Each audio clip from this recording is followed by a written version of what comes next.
A paz do Senhor a todos. Estamos retornando para darmos continuidade à leitura da Bíblia em ordem cronológica.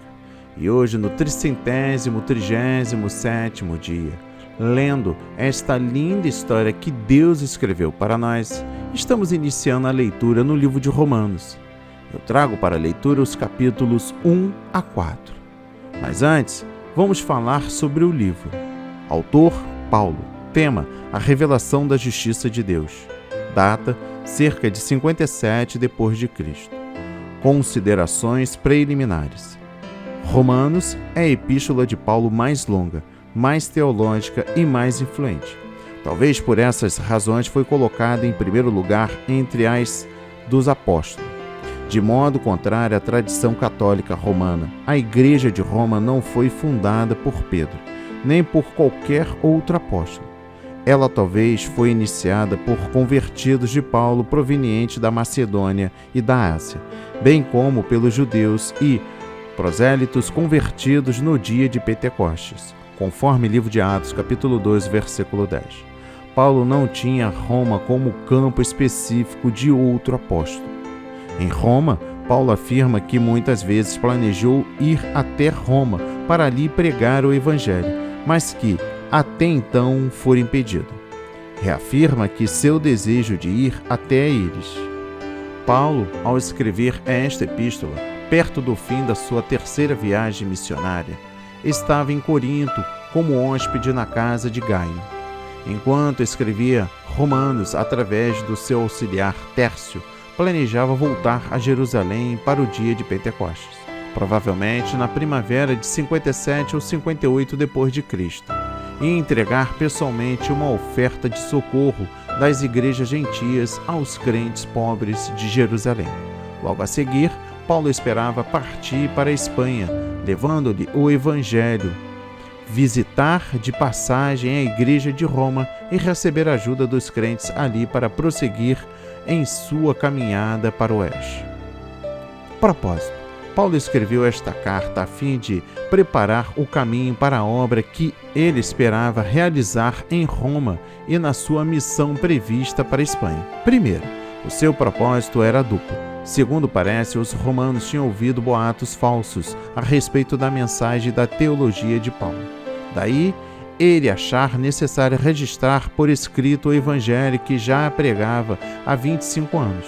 Segundo, queria corrigir certos problemas da igreja, causados por atitudes erradas dos judeus para com os gentios, e dos gentios para com os judeus.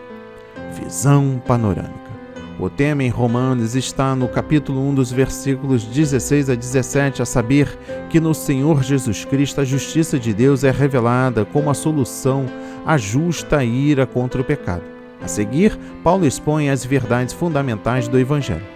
Primeiro destaca o fato de que o problema do pecado e a necessidade humana da justificação são universais, posto que tanto os judeus quanto os gentios estão sujeitos ao pecado e, portanto, sob a ira de Deus. Ninguém pode ser justificado diante dele a parte do dom da justiça, mediante a fé em Jesus Cristo, sendo justificado generosamente pela graça de Deus e tendo recebido a certeza da salvação.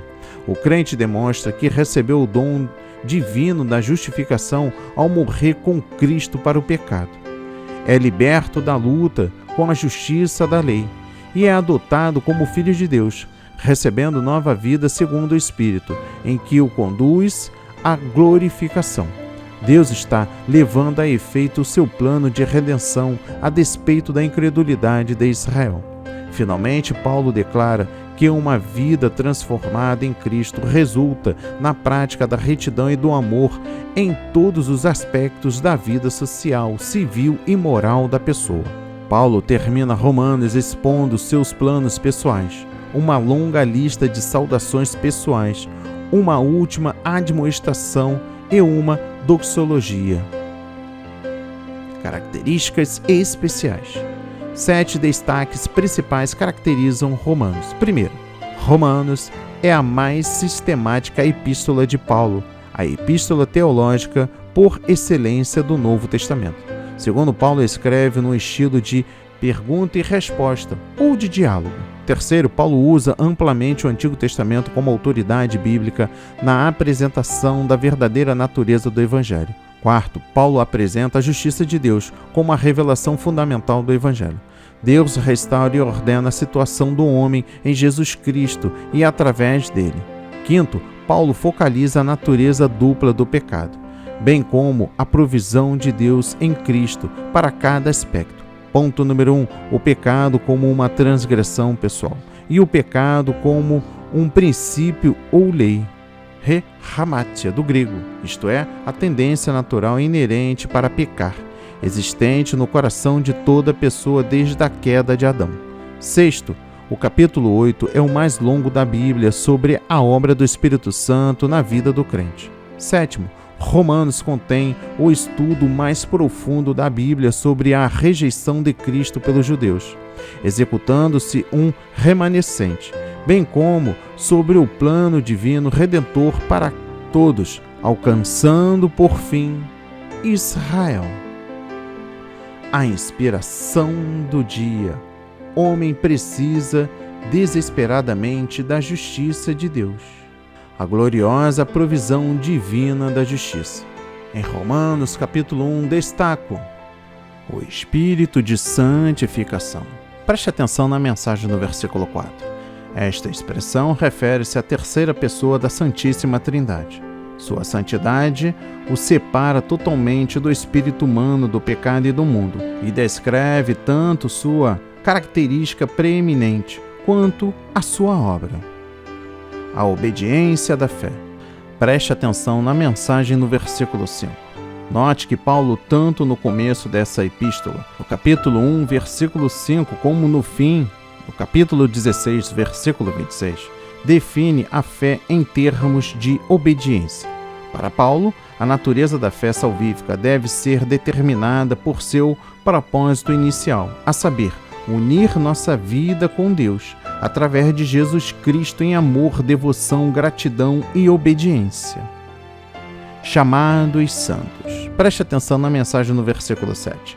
A ideia básica e inerente da palavra santo é separado para o Evangelho de Deus. Os crentes foram separados do pecado e do mundo, aproximados de Deus e consagrados para servi-lo. Através da consagração, o Espírito renova o caráter do crente na verdadeira santidade. De fé em fé. Preste atenção na mensagem no versículo 17. De fé em fé significa, literalmente, fé no começo ao fim. O justo deve viver sempre pela fé, e assim fazendo, contínua a viver uma vida espiritualmente cada vez mais rica. A ira de Deus. Preste atenção na mensagem no versículo 18. A ira, do grego orge, de Deus, é uma expressão da sua justiça e do seu amor. É a indignação pessoal de Deus e a sua reação imutável diante de todo o pecado, causada pelo comportamento iníquo do ser humano e nações, e pela apostasia e infidelidade do seu povo. Primeiro, no passado, a ira de Deus e seu ódio ao pecado revelou-se através do dilúvio, e da fome e da peste, o abrasamento da terra, da dispersão do seu povo e do incêndio através da terra. Segundo, no presente, a ira de Deus é vista quando ele entrega os ímpios à imundícia e às vis paixões, e leva à ruína e à morte todos quantos persistem em lhes desobedecer. Terceiro, no futuro a ira de Deus incluirá a grande tribulação para os ímpios deste mundo, e um dia vindouro de juízo para todos os povos e nações. Dia de alvoroço e de desolação, dia de trevas e de escuridão, um dia de prestação de contas para os iníquos. Por fim, Deus manifestará sua ira mediante o castigo eterno sobre os que não se arrependerem. Quarto, a ira de Deus não é a sua última palavra aos seres humanos, pois ele proveu um meio de escape ou salvação da sua ira. O pecador pode arrepender-se do seu pecado e voltar-se a Jesus Cristo por fé. Quinto, os crentes unidos a Cristo devem compartilhar da sua ira de Deus contra o pecado, não no sentido de vingança, mas por amor sincero à justiça e aversão ao mal. O Novo Testamento reconhece uma ira santa que aborrece aquilo que Deus odeia. Ira está evidenciada principalmente no próprio Jesus e outras pessoas justas. Não o glorificaram. Presta atenção na mensagem no versículo 21. Embora os versículos 21 a 28 tratem principalmente da depravação cada vez pior entre os ímpios, eles também apontam os princípios porque um dos pecados principais dos líderes cristãos que caem é a imoralidade. Primeiro, quando os líderes da igreja tornam-se orgulhosos, buscam honra para si mesmo, exaltam a si mesmo, a criatura, mais do que o Criador. Uma porta se abre, então, na sua vida, a impureza sexual, a vergonhosa concupiscência. Caso não voltem arrependidos, serão, por fim, controlados por uma mente pervertida. Segundo tais pessoas, também prossigam na concupiscência e pecados vergonhosos, enquanto justificam seus próprios atos como sendo fraqueza humana comum, persuadindo a si mesmos que ainda estão em comunhão com o Espírito Santo e no gozo da salvação. Fecham seus olhos à advertência bíblica que nenhum fornicador ou impuro tem herança no reino de Cristo. No versículo 24 destaco, também Deus os entregou. Um sinal evidente de Deus ter abandonado qualquer sociedade ou povo é que tais pessoas tornam-se obcecadas pela imoralidade e perversão sexual.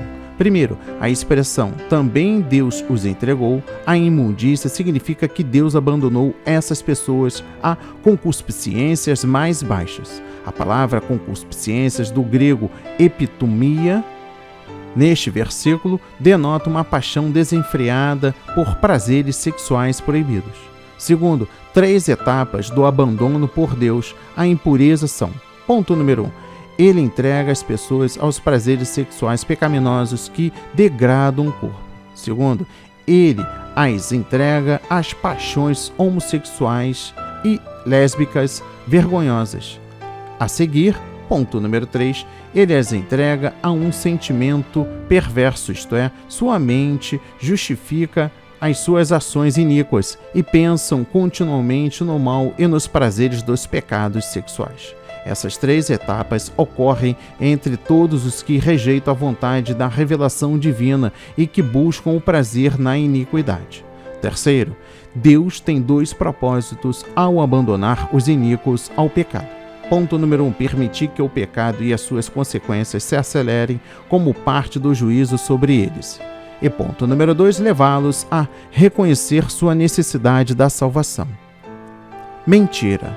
Preste atenção na mensagem no versículo 25. A mentira aqui é a mensagem de Satanás, o pai da mentira. Sereis como Deus.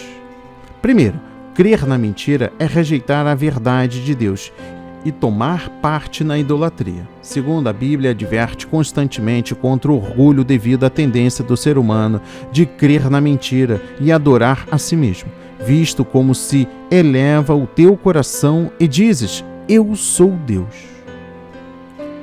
Varão com varão.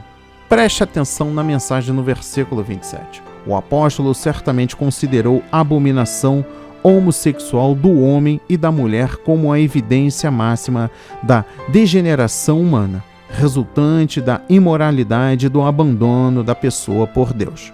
Qualquer nação que justifica o homossexualismo ou lesbianismo como um modo aceitável de vida está nas etapas finais da corrupção moral.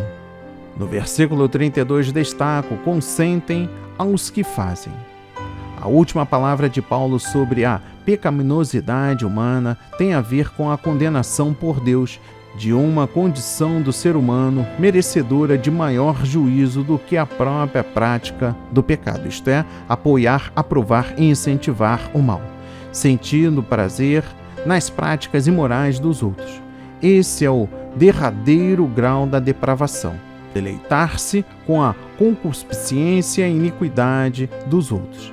é o pecado como forma de entretenimento. Primeiro, a palavra consentem, do grego suneudokio, significa concordar, consentir ou solidariedade-se, indicando o prazer imodesto nos pecados dos outros, ora, prevalecente na sociedade humana. Segundo, em nossos dias sabemos quão grandes danos são produzidos pelas cenas imorais que dominam a mídia do entretenimento. Mesmo assim, muitos consentem nisso, tendo nelas prazer. Quem se diverte olhando outras pessoas pecarem e cometerem atos malignos, mesmo sem os praticar pessoalmente, receberá a mesma condenação divina que aqueles que as cometem. A iniquidade aumenta em qualquer sociedade onde não há restrição decorrente à depravação pelos outros de tais males. Terceiro, logo, aqueles, e especialmente aqueles que professam fé em Cristo, que se divertem com as práticas imorais dos outros, mesmo sem cometê-las, contribui diretamente para predispor a opinião pública à imoralidade e, portanto, à corrupção e, por fim, à condenação eterna de um número infinito de pessoas. Esse pecado é digno da morte e será desmascarado e condenado no dia do juízo. Vamos para a leitura no livro de Romanos, capítulo 2. Tu fazes o mesmo. Preste atenção na mensagem no versículo 1. No capítulo 1, Paulo mostrou que os gentios entregaram-se à prática do pecado. Agora, no capítulo 2, ele demonstra que os judeus praticam as mesmas coisas e, igualmente, precisam da salvação em Cristo. Fazendo-as tu. Preste atenção na mensagem no versículo 3. Uma pessoa, antes de procurar melhorar os outros, deve melhorar a si mesma, abandonando seus próprios pecados. Igrejas há que se esforçam para levar a sociedade ímpia a observar os padrões bíblicos, enquanto elas, por sua cegueira espiritual, não veem um mundanismo e imoralidade entre seus próprios membros. Antes de uma igreja querer levar o mundo a viver retamente, ela deve submeter-se à sondagem divina e mudar o que for preciso, segundo a vontade de Deus. Glória e honra e incorrupção. Preste atenção na mensagem no versículo 7. No próprio início do seu trabalho sobre a salvação, Paulo esclarece uma verdade fundamental no tocante ao modo de Deus lidar com a raça humana no seu todo. Deus castiga os malfeitores e recompensa os justos. Primeiro, os justos são os que foram justificados pela fé em Cristo e que perseveram em fazer aquilo que é certo segundo o padrão divino. Dão muito valor à glória que vem de Deus e buscam a vida eterna. Segundo, aqueles que buscam a imortalidade fazem-no pela graça mediante a fé. Os fiéis terão honra e incorrupção na vida futura mediante a perseverança em fazer o bem, pela graça eficiente que Cristo aqui lhes concede. Terceiro, aqueles que praticam o mal são egoístas, desobedecem à verdade e têm prazer na iniquidade. Colherão ira e tribulação. Também perecerão. Preste atenção na mensagem no versículo 12. Todos aqueles que continuarem no pecado, mesmo não tendo nenhum conhecimento da lei de Deus, perecerão, porque têm uma certa medida de conhecimento do certo e do errado. Deus não salvará automaticamente aqueles que não vierem a conhecer o Evangelho, nem lhes dará uma segunda oportunidade depois da morte. O sofrimento eterno que terão aqueles que não ouviram o Evangelho deve nos impulsionar a fazer todo o esforço possível para evangelizar a toda criatura, em todas as nações.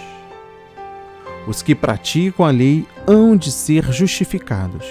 Preste atenção na mensagem no versículo 13. Paulo não emprega o termo lei aqui no sentido de um sistema de estudo que a pessoa poderá cumprir e merecer a sua salvação sem a graça. Lei aqui representa a vontade de Deus revelada à raça humana. Meramente ouvir a palavra de Deus de nada aproveita sem a fé, a submissão e a obediência a Deus. É preciso a obediência da fé, praticada por amor.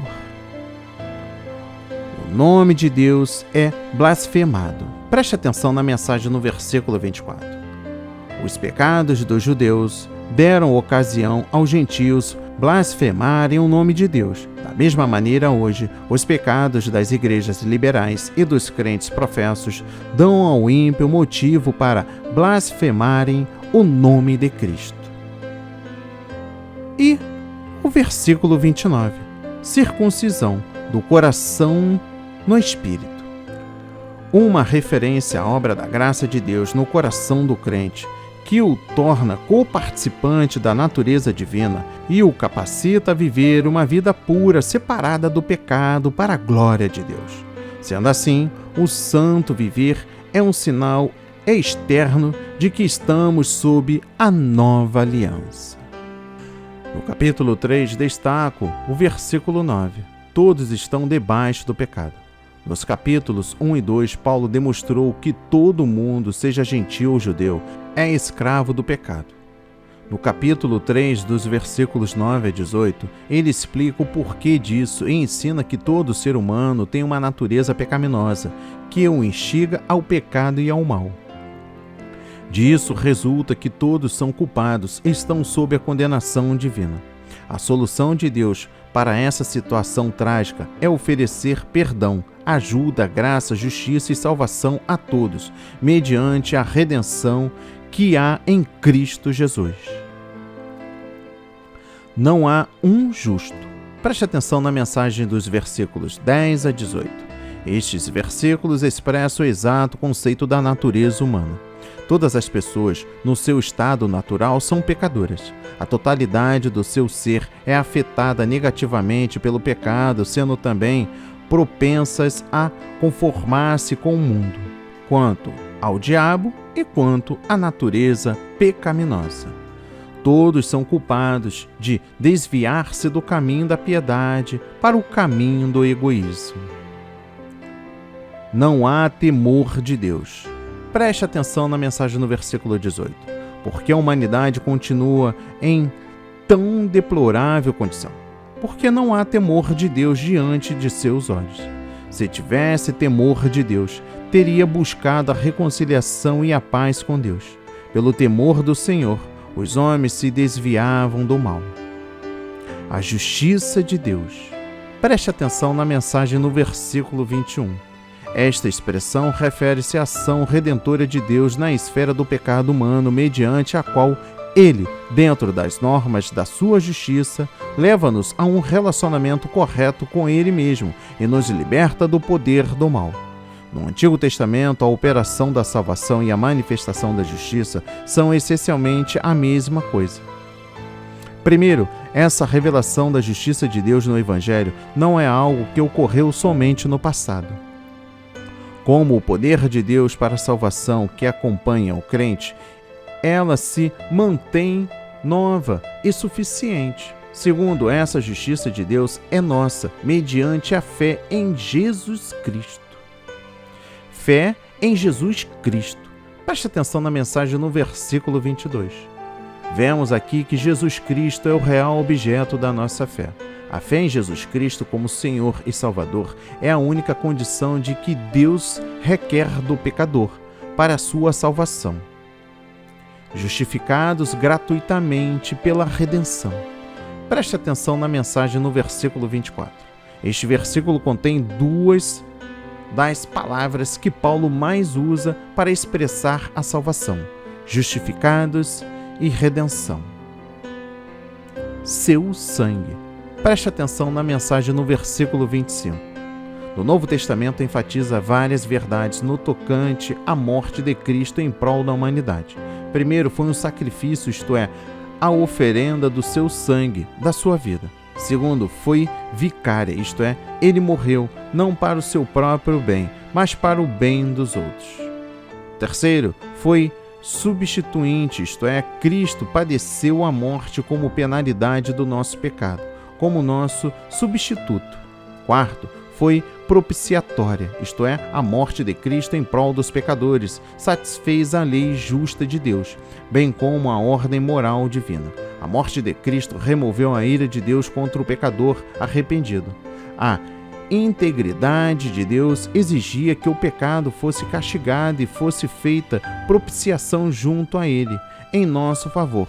Pela apropriação no sangue de Cristo, a santidade de Deus permaneceu imaculada e Ele pôde manifestar com toda a justiça a sua graça e amor na salvação. Deve ser enfatizado que o próprio Deus propôs Cristo como nossa propiciação. Ele não precisava ser persuadido a demonstrar misericórdia e amor, pois Deus estava em Cristo, reconciliando consigo o mundo. Quinto, foi expiatório, isto é, um sacrifício para fazer expiação ou reparação pelo pecado. Como expiação, o sacrifício visa a remir a culpa. Pela morte de Cristo foram anulados a culpa e o poder do pecado, que fazem separação entre Deus e o crente. Sexto, foi eficaz, isto é, a morte expiatória de Cristo tem em si o poder de produzir o efeito cabal necessário da redenção quanto esta é buscada pela fé. Sétima, foi vitoriosa, isto é, na cruz. Cristo triunfou na sua luta contra o poder do pecado de Satanás e de suas hostes demoníacas, que mantinham o ser humano no cativeiro. Sua morte foi a vitória inicial sobre os inimigos espirituais de Deus e dos homens. Assim sendo, a morte de Cristo é redentora, dando sua própria vida como resgate. Ele nos libertou dos inimigos que mantinham a raça humana na escravidão, isto é, o pecado, a morte e Satanás, e nos libertou para servirmos a Deus. Todos os benefícios da morte sacrificial de Cristo, mencionados supra, pertencem, em potencial, a todo ser humano, mas torna-se realidade somente para aqueles que, pela fé, aceitam Jesus Cristo e seu sacrifício redentor em lugar deles. Estabelecemos a lei. Preste atenção na mensagem no versículo 31. A salvação em Cristo não significa que a lei perdeu seu valor. Na realidade, a justificação pela fé confirma a lei, quanto ao seu propósito e função original, mediante sua reconciliação com Deus e a obra regeneradora do Espírito Santo. O crente é capacitado a honrar e a obedecer à lei moral de Deus. No capítulo 4, destaca o versículo 3. Creu Abraão em Deus. A salvação pela fé e não pelas obras, isto é, pela guarda da lei, não é uma doutrina peculiar do Novo Testamento. É também característica do Antigo Testamento. Paulo retrocede no tempo para além de Moisés e toma Abraão como exemplo de fé. Abraão tinha fé em Deus, isto é, cultivava um dedicado e leal relacionamento com o seu Deus, cria nas suas promessas e vivia em obediência ao Senhor. Fé imputada como justiça. Preste atenção na mensagem no versículo 5. A Abraão, a fé foi imputada por justiça. Imputar significa acreditar na conta da pessoa. Isso significa que a fé salvífica do cristão é tida como equivalente à justiça no tocante ao seu efeito. Primeiro, Paulo fala 6 vezes em Romano, capítulo 4, de imputar ou atribuir a justiça ao crente, e em cada caso, Paulo afirma claramente que é a fé do crente que lhe é contada ou imputada como justiça. Segundo, imputar a fé do crente como justiça não é, porém, resultado exclusivo da nossa fé em Cristo ou da nossa entrega a Ele. É, acima de tudo, um ato de graça e misericórdia divina. Terceiro, quando Deus vê o coração do crente voltado para Cristo com fé, Ele lhe perdoa graciosamente os pecados, imputa-lhe a fé como justiça e aceita-o como seu filho. Juntamente com essa imputação da fé como justiça, Deus também outorga sua graça para a santificação. Quarto, a fé que é imputada como justiça e que traz o perdão é a fé em Cristo, tendo em vista a sua morte expiatória. Absolutamente nada mais a não ser a morte sacrificial de Cristo na cruz contribui o fundamento da reconciliação do poder com Deus. Aqueles cujos pecados são cobertos. Preste atenção na mensagem no versículo 7. Esta citação do Salmos 32, versículos 1 e 2, mostra que tanto Davi como Paulo criam que a fé contada como justiça abrange o perdão do pecado e a reconciliação com Deus. É uma dádiva da misericórdia de Deus através da morte de Cristo na cruz. A fé do nosso pai Abraão. Preste atenção na mensagem no versículo 12. A fé que Abraão tinha era uma fé genuína, pela qual ele perseverava, cria, confiava, obedecia, fortalecia-se e dava glória a Deus. Esse é o tipo de fé que nos torna filhos de Deus. É pela fé. Preste atenção na mensagem no versículo 16. Os crentes são salvos somente pela fé mediante a graça. Devem ser notadas, no entanto, duas verdades bíblicas a respeito da natureza da fé para a salvação. Primeiro, embora a pessoa seja salva pela fé, somente a fé que salva não é algo único. Tiago declara que a fé sem obras é morta. Tiago, capítulo 2, dos versículos 14 a 26. Paulo diz que é a fé quem opera por caridade. Gálatas 5, versículo 6. A fé para a salvação é uma fé tão vital que não pode prescindir da expressão do amor, da obediência para com o Salvador e serviço ao próximo. A fé que consiste na confiança em Deus para o perdão dos pecados, mas que não inclui da parte do pecador um sincero arrependimento do pecado e também um compromisso ativo com Cristo como Senhor. Não corresponde à fé para a salvação segundo o Novo Testamento. Segundo, é antibíblico enfatizar a fé em si mesma e ignorar o amplo desígnio da salvação e daquilo que ela significa. A salvação pela fé inclui não somente ser salvo da condenação, mas também ser salvo para a comunhão com Deus, para santidade e para serviço, isto é, a prática das boas obras, para que seja segundo a graça. Preste atenção na mensagem no versículo 16. Se a salvação, a justificação e a justiça que Deus outorga viessem pela nossa perfeita obediência à lei, ninguém seria salvo porque ninguém jamais a cumpriu de modo perfeito. Mas, posto que a salvação é pela fé, mediante a graça, poderão ser salvos todos aqueles que buscam a Deus. Ele, por sua misericórdia, perdoa os nossos pecados e outorga-nos a sua graça, isto é, seu Espírito e seu poder, para regenerar nossa vida e nos tornar seus filhos. Versículo 22 e último, lhe foi imputado como justiça.